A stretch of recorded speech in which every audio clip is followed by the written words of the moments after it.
আসসালামু আলাইকুম। আজকে 7 ইঞ্চি ফিটিংসের কাজ শেষ করলাম। এখানে একটা বাথরুম আছে, এখানে দুইটা ডোরম্যান দেখতেছেন। এটা হচ্ছে আমাদের উপরে তোলার জন্য। একটা হচ্ছে ওয়েস্টার্ন লাইন আর একটা হচ্ছে মলের লাইন। এই পাইপগুলো আমরা সাইড দিয়ে দিতে পারতাম, কিন্তু আমরা সাইডে দিলাম না। রুটলের জায়গা দেখতে খারাপ লাগবে, এইখানে আমরা টয়লেটের ভিতরে দিলাম। ভিতরে টাইসের ভিতরে ঢুকে থাকবে, দেখতেও ভালো লাগবে।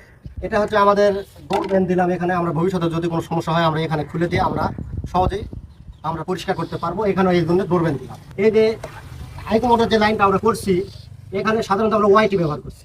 ওয়াইটি দেওয়ার কারণ হচ্ছে জ্যাম হওয়ার কোনো সম্ভাবনাই থাকবে না, 100% গ্যারান্টি। এটা হচ্ছে ওয়াইটি। ওয়াইটি অবশ্যই ব্যবহার করা আমাদের জন্য এখন ভালো, যেহেতু পাওয়া যাচ্ছে। এই আমাদের এই মলের লাইনটা আমাদের এই মাথা পর্যন্ত চলে আসলো। এই দিক দিয়ে সামনে নিচ দিয়ে চলে যাবে আমাদের মেন ট্যাঙ্কি। আর এটা হচ্ছে ওয়েস্টার্ন লাইন। ওয়েস্টার্ন লাইনটা আমাদের ডাইরেক্ট এই যে এখানে আবার যে প্ল্যান্টই খাওয়াইছি, মানে যেখানে যে ফিটিংস খাবে সেইভাবে আমাদেরকে ফিটিংস দিতে হবে।